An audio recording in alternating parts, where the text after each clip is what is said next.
His fist slammed into her chest so hard her ribs cracked. Again. Again. Again. A billionaire woman lay dying on a Manhattan sidewalk, her lips turning blue, her eyes rolling back into nothing. 100 people walked right past her like she was trash on the curb.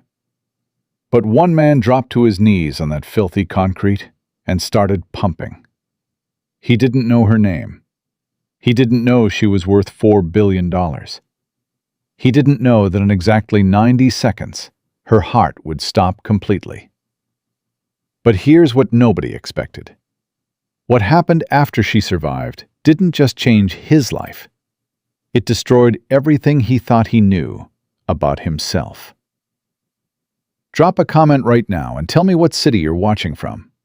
I want to see how far this story reaches. And if you haven't already, hit subscribe and turn on that bell, because tomorrow I've got something you won't want to miss. The number 6 train screeched into the 51st Street station at 8:47 p.m., and Marcus Thompson felt every single one of his 37 years grinding through his bones. 12 hours. 12 straight hours of hauling crates and stacking pallets at the Grayson Brothers warehouse in Red Hook. His shoulders burned like someone had poured battery acid under the skin.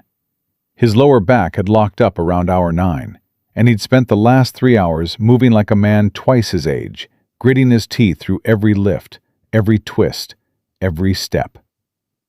His work boots dragged against the platform stairs. The left sole was peeling away from the toe, flapping with each step like it was trying to tell him something he already knew. He'd superglued it twice this week. The glue was losing the argument. His back popped on the way up. Once. Twice. He didn't flinch. Pain was just background noise now, like the sirens, like the car horns, like the man on the corner screaming about the end of the world. Marcus pulled out his phone. 8:48. If he caught the 9 o'clock bus, he'd be home by 9:20. Zoe would still be awake. They could talk. Maybe she'd tell him about her day, about whatever happened at school, about whatever new thing she'd learned that made her eyes go wide the way they did. That was the thing that kept him moving. Not the paycheck, not the pride. Just the 20 minutes before bedtime, when his daughter would curl up next to him on the couch, and the whole world would shrink down to something he could actually handle. He stopped at the bodega on Lexington. The fluorescent lights buzzed and flickered overhead the way they always did. His lunch bag was still full. He'd skipped eating again, saved the sandwich for tomorrow, stretched the grocery budget one more day. But Zoe had texted him about a school project, so he grabbed a pack of poster board and a set of colored markers. $13. He stood at the register, staring at the bill in his hand, doing the math he hated doing. "You okay, brother?" The cashier looked at him. "Yeah," Marcus handed over the money. "I'm good." He wasn't good. He was $230 short this month. Same as last month. Same as the month before that. But that was a problem for midnight, when Zoe was asleep and the bills were spread across the kitchen table like a jury waiting to deliver its verdict. Right now, he just needed to catch that bus. Marcus stepped back onto the sidewalk and checked the time. 8:52. 8 minutes. He picked up his pace, weaving through the usual Manhattan crowd. Suits and headphones. Everyone moving fast. Nobody looking at anybody. That's when he saw her, 100 feet ahead. A white woman, early 50s. Expensive suit, the kind of outfit that probably cost more than 3 months of his rent. She'd stopped walking, one hand pressed flat against a building wall. The other clutched her chest. Marcus slowed down. Maybe she was tired. Maybe she'd had too much to drink. Maybe it was none of his business. He had a bus to catch, a daughter waiting. Then her knees buckled. She went down hard. Not a stumble, not a slip. A full collapse, like someone had cut her strings from above. Her leather briefcase skidded across the concrete. Her body hit the sidewalk and convulsed once, twice, and then came that sound. That awful, gurgling, gasping sound of someone trying to breathe through a chest that wouldn't cooperate. The crowd kept moving. A man in a gray suit glanced down, checked his watch, and stepped around her like she was a puddle. A woman with a stroller veered wide without breaking stride. A teenage kid pulled out his phone and started recording. Nobody stopped, not one person. Marcus's lunch bag hit the ground before he even realized he'd let go. His legs were already moving. His brain caught up a second later, but by then he was already pushing through the crowd, his heart slamming against his ribs so hard he could hear it in his ears. "Not again," he whispered. "God, please, not like this again." He dropped to his knees beside her. The concrete bit through his work pants, sharp and cold. Up close, it was worse than he'd thought. Her skin had gone gray, a sick, ashen color that he'd seen before, that he never wanted to see again. Her lips were turning blue. Her eyes were wide open, staring at nothing, full of terror. "Ma'am," Marcus grabbed her shoulder. "Ma'am, can you hear me?" Nothing. Her chest barely moved. "Ma'am, I'm going to help you. Stay with me." He looked up at the crowd. People were actually slowing down now, not to help, just to watch. A circle was forming. Phones were out, screens glowing in the evening air like little blue eyes, all staring, none seeing. "Somebody call 911, Marcus shouted. Nobody moved. "Call 911 right now!" A young woman in yoga pants finally fumbled her phone out. Her hands were shaking so badly she almost dropped it. I'm calling." "Tell them cardiac arrest, corner of Lexington and 53rd. Tell them we need paramedics, now." Marcus didn't wait for her to confirm. His hands were already moving. Tilt the head back, check the airway. Hands in the center of the chest, one over the other. Heel of the palm down, elbows locked. Push hard, push fast. 30 compressions, 2 breaths. Don't think, just count. 1, 2, 3, 4. The CPR certification at the warehouse, mandatory every year. The class he'd sat through half asleep, doodling on the handout while the instructor talked about compression depth and rescue breathing ratios. Every word of it came flooding back now, like it had been tattooed on his brain. 5, 6, 7, 8. His arms burned. The woman's body jerked with each compression. Her designer jacket bunched under his hands. Sweat rolled down his temple, even though the evening air was cold enough to see his breath. 12, 13, 14. Don't think about her face. Don't think about the color of her lips. Don't think about... But he was already thinking about it. Denise on the kitchen floor, 3 years ago. He'd come home from a double shift, tired just like tonight, and found her lying between the stove and the refrigerator. Still in her scrubs from the nursing home where she worked, her coffee mug shattered on the tile next to her hand. Her eyes open, her body already cooling. The aneurysm had been instant, the doctor said later. A blood vessel in her brain just burst without warning. Nothing anyone could have done. She was gone before she hit the floor. But Marcus had tried. God, he had tried. He dropped to his knees on that kitchen tile and pumped her chest and screamed her name until his voice gave out, and his hands were numb, and the paramedics had to physically drag him off her body. He'd fought them, swung at one of them, because stopping meant admitting she was gone. And he wasn't ready for that. He'd never be ready for that. 18, 19, 20. This time is different. She's still breathing. There's still time. 22, 23. Is she dead? Someone in the crowd asked. Just like that, like they were asking about the weather. Should he be doing that? Another voice. What if he hurts her? Marcus blocked them out. 28, 29, 30. He tilted the woman's head back, pinched her nose, sealed his mouth over hers, and gave 2 breaths. Watched her chest rise. Went back to compressions. 1, 2, 3, 4. His shoulders were screaming now. His hands were going numb. The muscles in his forearms twitched and cramped. He'd been at this for, what, 2 minutes? 3? It felt like an hour. "Come on," he said through gritted teeth. "Come on. Don't you quit on me. Where's the ambulance?" The yoga pants woman was still on the phone, her voice climbing toward hysteria. "He's been doing CPR for like 5 minutes. Yes, she's on the ground. No, I don't know who she is." 15, 16, 17. Marcus pressed harder. The woman's ribs flexed under his hands. He felt something shift, maybe crack. He didn't care. Cracked ribs heal. Dead people don't. 25, 26. Then, sirens.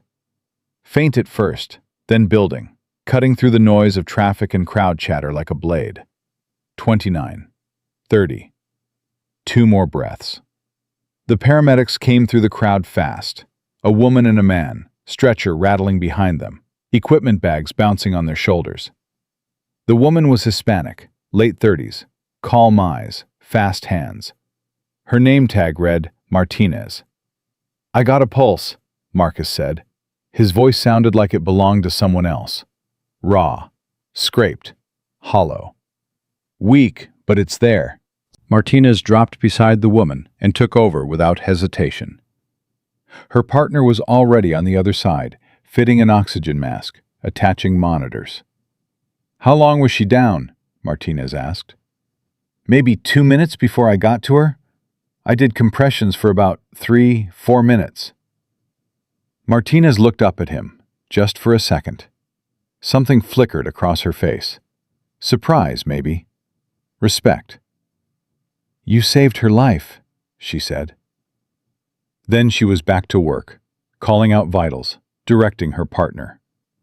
They moved like a machine, practiced, efficient, no wasted motion. Within 90 seconds, the woman was on the stretcher and being wheeled toward the ambulance. Marcus stood up, his knees cracked, his legs nearly buckled. He looked down at his hands.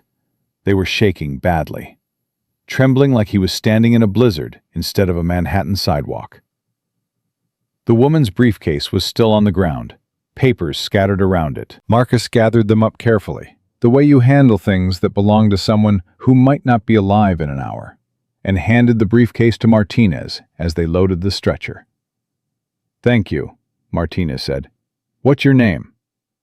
"Marcus. Marcus Thompson." "Marcus, you should be proud of what you did tonight."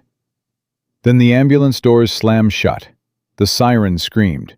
The lights painted the buildings red and white as they tore off into Manhattan traffic. And just like that, it was over. The crowd dissolved in seconds. The teenager was probably already uploading his video. The businessman in the gray suit was probably 3 blocks away by now, never knowing, never caring. Within 30 seconds, the sidewalk looked exactly the way it had before, like nothing had happened, like a woman hadn't almost died right here on this spot, like a man hadn't fought to bring her back. Marcus bent down and picked up his lunch bag. The sandwich inside was crushed flat. The poster board stuck out at an angle, one corner bent and ruined. His hands still wouldn't stop shaking. He walked to the bus stop on autopilot. 9:14 p.m. He'd missed his bus. Marcus collapsed onto the hard plastic seat and pulled out his phone. His fingers trembled so badly, it took 3 tries to type the message. "Daddy will be home 10 minutes late, baby girl. Love you." The response came instantly. "Okay, Daddy, I finished my homework." His 9-year-old daughter, still not too cool for heart emojis. Marcus stared at that little red heart until his vision blurred.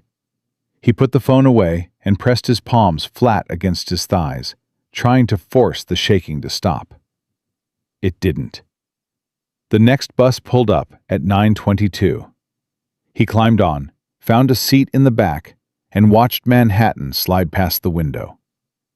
Somewhere in this city, that woman was in an emergency room. Doctors were cutting open her chest, running tubes, making decisions that would determine whether she'd see the morning.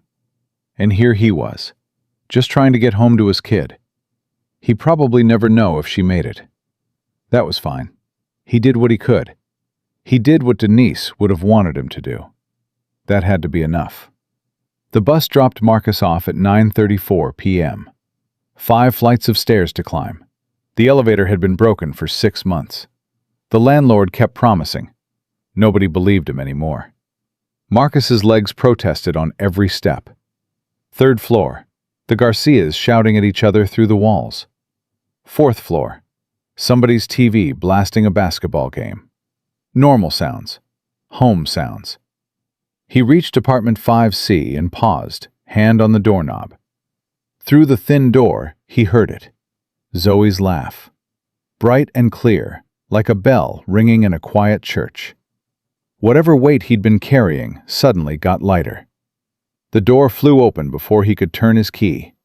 "Daddy!" Zoe launched herself at him like a missile. Arms around his waist, face pressed into his stomach. At 9 years old, she barely reached his chest, but her hugs could crack ribs. "Hey, baby girl." Marcus dropped his bag and scooped her up, ignoring the way his back screamed at him. "You get taller every day, I swear." "Mrs. Delgado measured me. I grew half an inch since last month." Her face glowed. Her braids bounced, decorated with the colorful beads her mother used to put in. A tradition Zoe refused to let go of. "And I got an A on my math quiz. And Tommy shared his cookies at lunch. And—" "Slow down, sweetheart," Marcus laughed. "Let me at least get through the door." Mrs. Delgado appeared from the kitchen, wiping her hands on a dish towel. 72 years old, 40 years in the building. Watched Zoe 3 evenings a week when Marcus worked his shifts. He paid her what he could.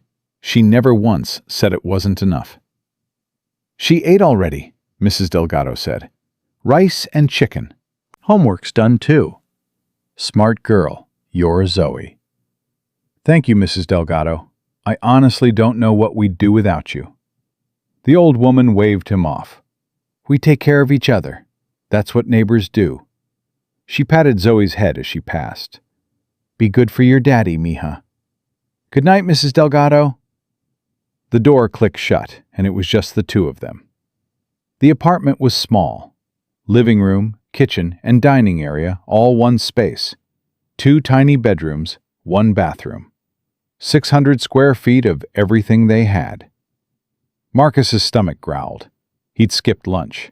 Skipped the sandwich. Saved it for tomorrow. "You hungry, baby?"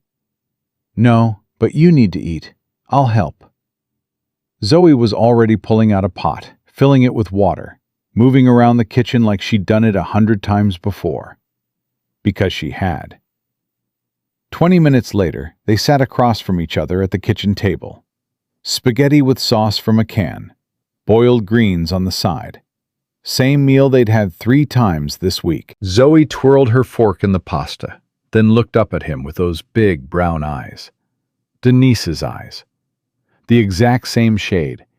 The exact same way they caught the light. "Daddy?" "Yeah, baby." "How come Kesha at school has an iPad and I don't?" Marcus's fork stopped halfway to his mouth. He set it down carefully. "Who's Kesha?" "She's in my class. She brought her iPad for show and tell. It has games and movies and everything." Zoe wasn't whining, wasn't complaining, just asking. Pure curiosity that somehow made it 10 times worse. I told her I don't have one, and she asked why not. The question sat between them like a weight. Marcus wiped his mouth with a paper napkin, buying himself a few seconds. Then he reached across the table and took her small hand in his. Baby girl, we have something Kesha might not have. What? Each other. We have love. We have time together every single night. Some kids, their parents are so busy making money, they forget to actually be with their kids. You understand? Zoe nodded slowly. Then she smiled, that gap-toothed grin that could light up a whole building. So, we're rich in the important stuff. Exactly. Mommy used to say that. She sure did. Mommy said love is the best thing you can have. She was right about that, baby. She was always right about that. They finished dinner and washed dishes together, side by side at the sink. Zoe talked non-stop about her science project, her hands flying as she explained everything. I want to make a model of a heart, Daddy. A real one. Like the human heart. She grabbed a piece of paper and started sketching. See, the blood goes in here, and then it pumps through these parts, and Miss Rodriguez said if I do a really good job, I might win the science fair. That's amazing, sweetheart. Why a heart? Zoe's face changed. The excitement drained away, replaced by something too old for a 9-year-old. Because that's what was wrong with Mommy, right? Her heart stopped working. Marcus's throat closed up. They'd talked about this before. It never got easier.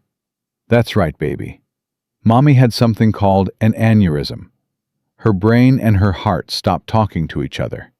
If I learn about hearts really good, Zoe said quietly, maybe I can help other people's mommies not die. Marcus pulled her into a hug so she wouldn't see his face. He pressed his eyes into her hair and held on. You're going to do amazing things, Zoe. I know it. Will you help me build it? Of course. We'll figure it out together. By 10 o'clock, Zoe was in bed, cartoon star blanket pulled up to her chin. Marcus sat on the edge of the mattress, same as every night. Tell me about Mommy, Zoe said, her eyes already half closed. What do you want to know? The story about how you met. Marcus smiled. 100 times, she'd asked. 100 times, he'd told it. I was working at a bookstore. Your mommy came in looking for a book about gardening. I tried to impress her by recommending one, but I grabbed the wrong book. It was about garden gnomes. Zoe giggled. She thought it was hilarious. She laughed so hard she snorted. And I thought right then, I'm going to marry this woman someday. And you did. And I did. He kissed her forehead. Now go to sleep. School tomorrow. Love you, Daddy. Love you more, baby girl. He left her door cracked open, the way she liked it, and went back to the kitchen. The bills were waiting. Rent, $1,400. Electric, $127. Phone, $65. Internet, $50 because Zoe needed it for school. Groceries, $300 if he stretched every dollar to breaking. The funeral home still wanted $3,200 for Denise's burial. They've been patient, but patience has limits. Marcus pulled out his phone calculator. Warehouse salary after taxes, $2,100. Weekend security shifts, $400. Total, $2,500. Total expenses, $2,730 minimum. And that didn't include new shoes for Zoe. Didn't include school supplies. Didn't include the $13 he'd spent tonight on poster board and markers. Short $230. Again. He'd already canceled Netflix. Already switched to the cheapest phone plan. Already stopped buying coffee. Stopped going out. Stopped doing anything that cost a single dollar he didn't absolutely have to spend. There was nothing left to cut. Marcus dropped his head into his hands and sat there for a long time. On the side table, Denise's wedding photo watched him quietly. Her simple white dress, $60 from a thrift store. The flowers from a bodega on the corner. City Hall ceremony. 2 friends as witnesses. The happiest day of his life. "Baby, I'm trying my best," Marcus whispered to the photograph. "I hope you're proud of us." The apartment was silent, except for the muffled sound of the Garcia's TV through the wall. Marcus stared at the bills. Then he organized them into a neat pile, the way Denise used to. She always said keeping them organized made them less scary, even when they weren't. He'd figure it out. He always did. Tomorrow he'd wake up at 5:30, get Zoe ready for school, work 10 hours at the warehouse, come home, do it again. That was the deal.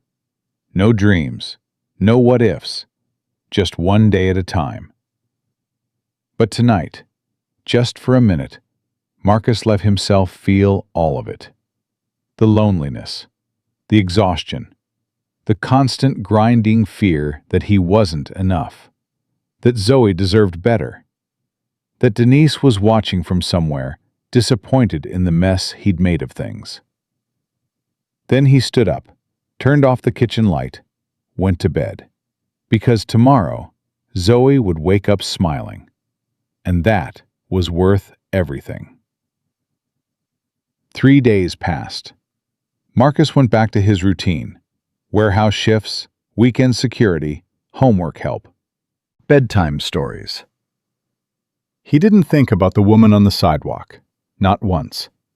She was alive or she wasn't. He'd done what he could. He had no idea that at that very moment, in a private room at Mount Sinai Hospital, a woman was waking up from the dead. And the first thing she wanted to know was his name.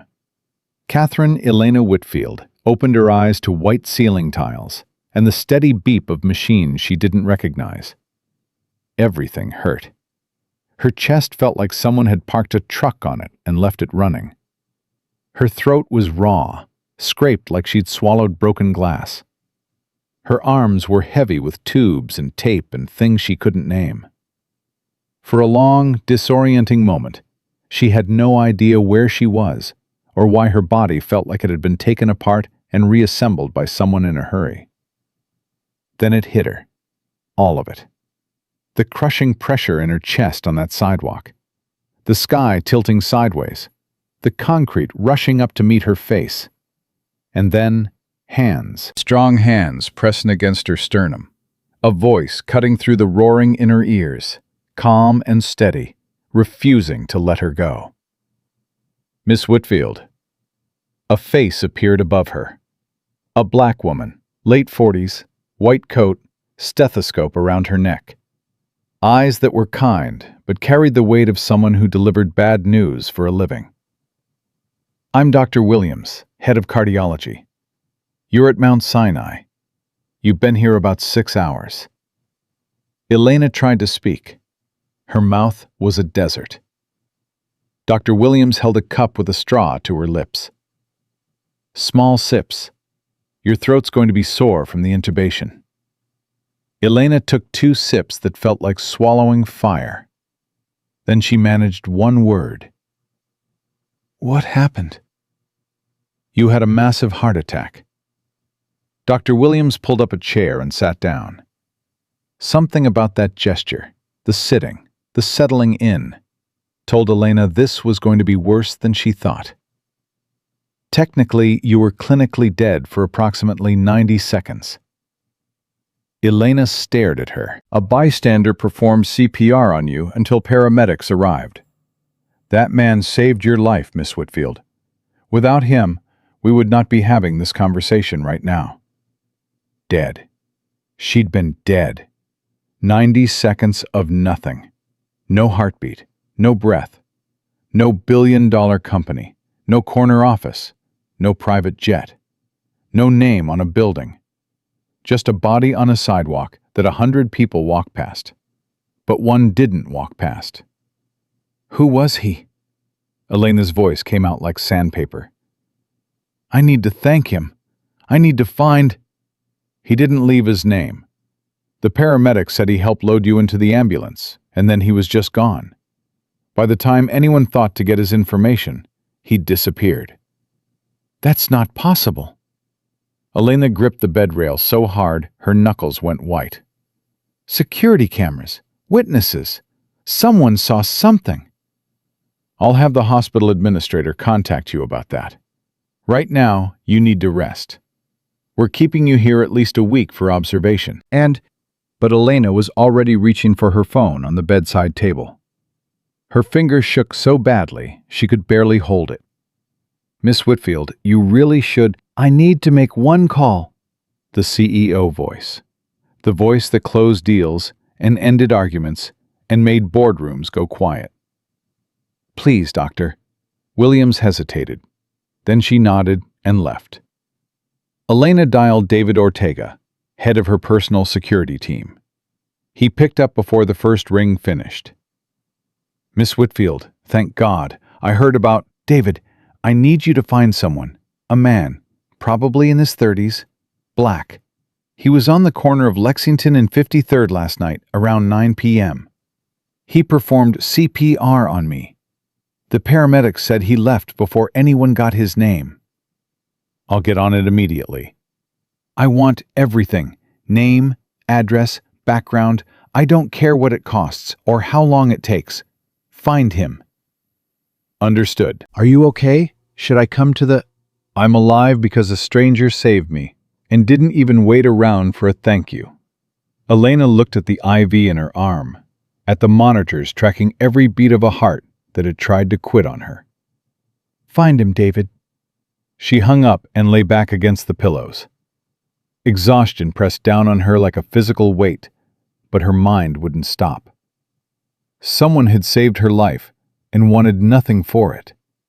In her world, the world of quarterly earnings and stock options, of people who smiled at her because she could write checks with a lot of zeros, that was impossible.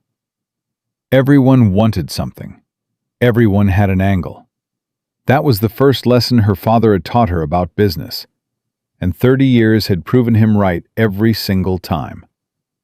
But this man had knelt on a dirty sidewalk and fought for her life, and then just walked away. Like it was nothing. Like saving a stranger was just something you did on your way to the bus stop. Elena pressed her hand against her chest, feeling the dull ache where his compressions had cracked at least 2 of her ribs. He'd pressed hard enough to break her bones, hard enough to restart her heart. Who does that? For 3 days, Elena lay in that hospital bed and thought about almost nothing else. She ran a company with 12,000 employees and operations in 14 countries. But every time she closed her eyes, all she could see was a blur. A man's face above her, hands on her chest, a voice telling her to stay. She checked herself out on the 3rd morning, against medical advice. Dr. Williams was furious. You had a massive cardiac event. Your heart is damaged. You need rest, monitoring. I need to be in my office, doctor. You need to be alive, Miss Whitfield, which you won't be for much longer if you keep ignoring. Schedule the follow-ups. I'll keep every appointment. But I'm leaving today. Williams stared at her for a long moment. You know, most people who come back from clinical death take a few days to reflect on their priorities. That's exactly what I'm doing. An hour later, Elena sat in her corner office on the 45th floor of the Whitfield Dynamics building with a file folder on her desk. David had delivered it personally. He'd stood in front of her with that unreadable expression he wore when he had information she wasn't going to like. His name is Marcus Thompson, David said. Everything's in there. What aren't you telling me? Read the file, Miss Whitfield. Then we'll talk. Elena opened the folder after David left. The first page was a DMV photo. Marcus Thompson, age 37, dark skin, strong jaw, tired eyes. The kind of tired that doesn't come from one bad night, but from years of them. But there was something in his face, even in a DMV photo. A slight smile, like he was thinking about something good, something worth holding on to. This was him, the man who'd brought her back from the dead. She turned the page. Marcus Elijah Thompson. Born in Brooklyn. High school diploma. No college. Employed at Grayson Brothers Warehouse for 4 years. Loading dock, inventory management, forklift certified. Also worked weekend security at a shopping center in the Bronx. Widowed 3 years ago. Wife, Denise Thompson, died of a brain aneurysm at age 32. Elena's hand went to her chest. One daughter, Zoe Thompson, age 9. P.S. 234 in the Bronx. Honor roll student. Current residence, 1247 Grand Concourse, Apartment 5C, Bronx. Monthly rent, $1,400. Estimated annual income, $30,000. Outstanding debts, $3,200 to Evergreen Funeral Home for wife's burial services. $847 in medical bills from daughter's emergency room visit. Broken arm, previous year. Credit score, 620. Elena stopped reading. She stood and walked to the windows. Central Park stretched out below her. Joggers moved along paths that cost more to maintain than Marcus Thompson earned in a year. She'd almost died 3 days ago, and the man who saved her was working 2 jobs to keep a 1-bedroom apartment while still paying off his wife's funeral. His dead wife, the mother of his child. 3 years, and he still owed money on her burial. Elena's own childhood hit her without warning. The cramped apartment in Boston. Her father, Richard Whitfield, working 70-hour weeks as a janitor in office buildings that men like him would never be invited into during business hours. Her mother sewing clothes for neighbors at the kitchen table for extra cash. Dinner was rice and beans 3 nights a week. New shoes happened at Christmas. Or not at all. She'd shared a bedroom with her grandmother until she was 12. Slept on the couch after that. Her father had turned his janitorial savings into a small cleaning company. Then a bigger one. Then pivoted into tech when the internet exploded. By the time Elena took over as CEO at 35, Whitfield Dynamics was worth billions. She'd earned her way. Nobody gave her anything.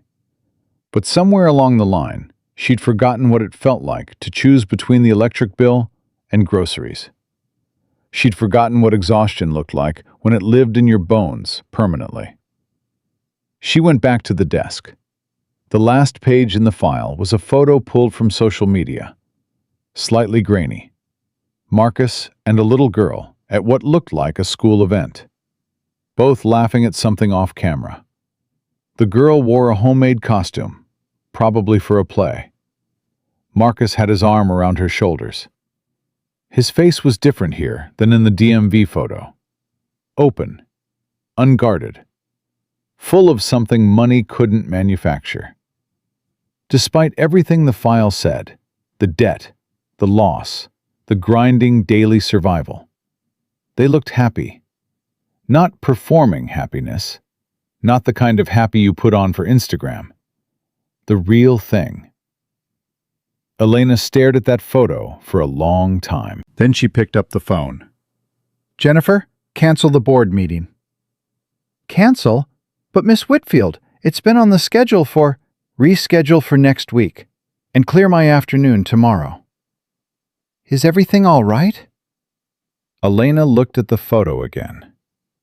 A man who'd saved her life while drowning in his own. A father working 2 jobs and still smiling. I just need to do something important. She spent the rest of that day reading the file again and again. David's notes from discreet inquiries painted a picture she'd already expected. Neighbors said Marcus Thompson was proud, independent, the kind of man who'd return a $5 bill if you dropped it, but who'd rather starve than take a handout. He turned down help from his church after Denise died. Turned down a GoFundMe that Zoe's school tried to organize. Turned down everything that smelled like charity. Elena understood that. Her father had been the same way. Pride wasn't stubbornness. It was the last thing you had when everything else was gone. But this wasn't charity. This man had given her back her life. She owed him everything. The question that kept circling her mind, keeping her up past midnight in her empty penthouse, was simple and impossible. How do you repay someone for your own existence without insulting the dignity that made them save you in the first place? She called David again at 11 p.m. I need everything about his skills, work history, employer reviews, anything that tells me what he's capable of. Tomorrow morning. May I ask what you're planning? I'm going to offer a good man the opportunity he deserves. I just need to make sure he can't say no. The next evening, Elena's driver pulled up to 1247 Grand Concourse at exactly 6:30 p.m. She'd told him to park around the corner.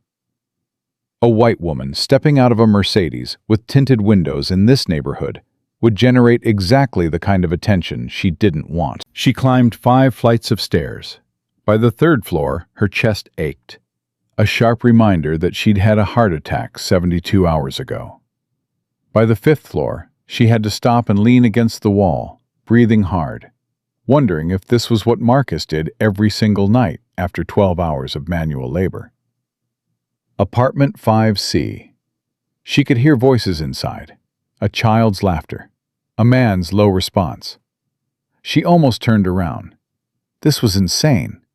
She was a Fortune 500 CEO, standing in a hallway that smelled like someone's dinner, about to knock on a stranger's door and, what? Offer him money? Thank him? Try to explain what it felt like to come back from the dead? She knocked. The laughter stopped. Quick footsteps. The door opened. A little girl with braids and colorful beads and enormous brown eyes looked up at her. Hi! Then the smile. Enormous. Infectious. The kind of smile that made you believe the world might actually be okay.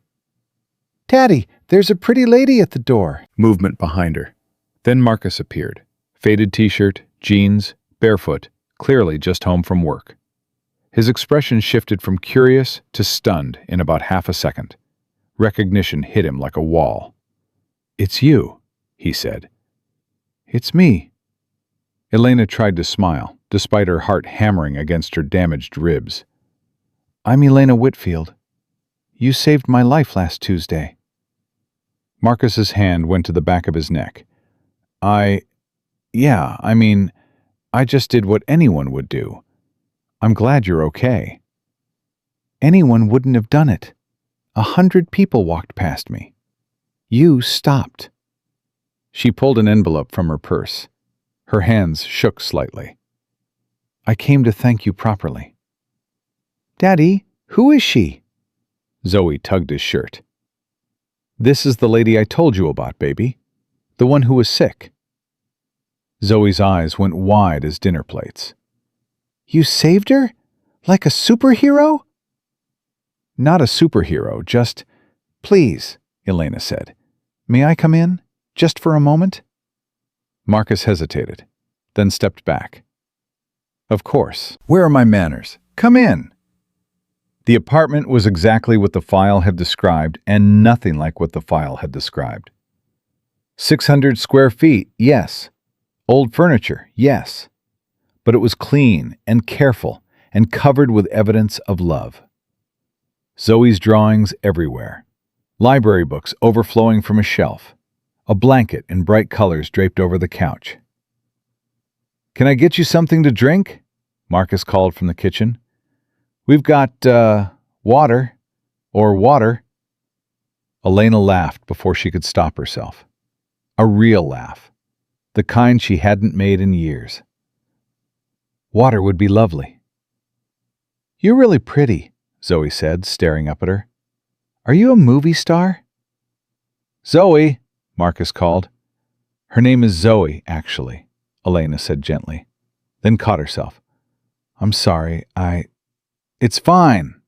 Marcus handed her a glass of water. He checked it twice before offering it. She gets that a lot. Elena sat at the table. Zoe launched immediately into her science project. The cardboard heart, the chambers, the valves, how blood flows in and pumps out. Elena listened, genuinely fascinated. This child in this tiny apartment, dreaming about saving lives. "Zoe," Elena finally said, "that's absolutely brilliant. But I need to talk to your dad about something important. Would you give us a few minutes?" Zoe looked at Marcus. He nodded. "Go finish your homework, baby." Okay.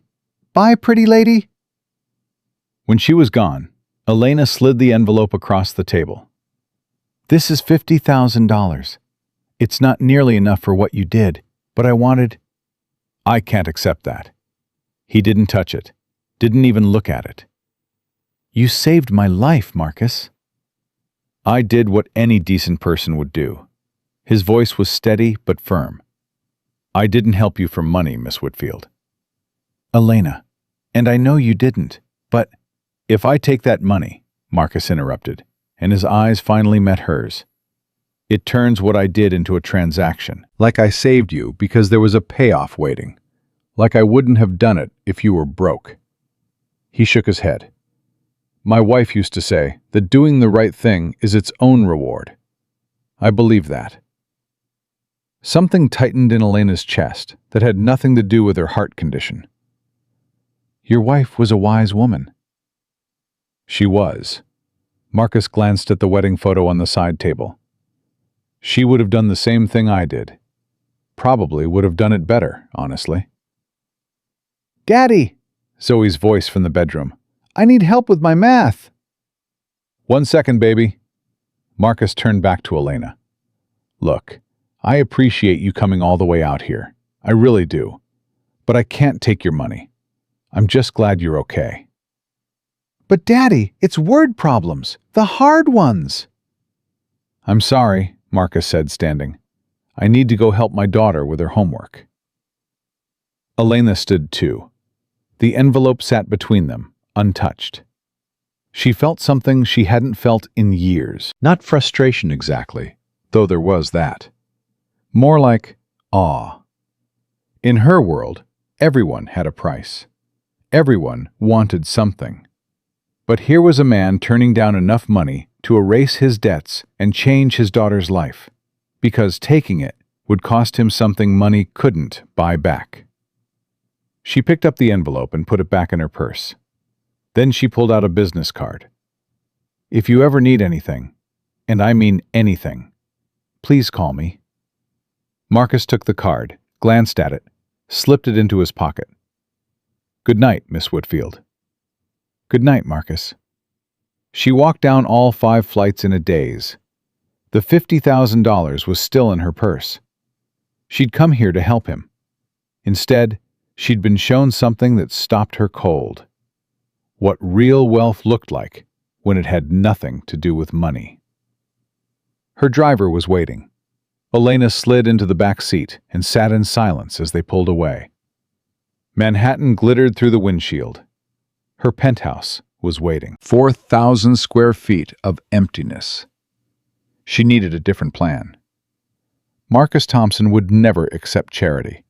His pride wouldn't allow it. His principles wouldn't bend.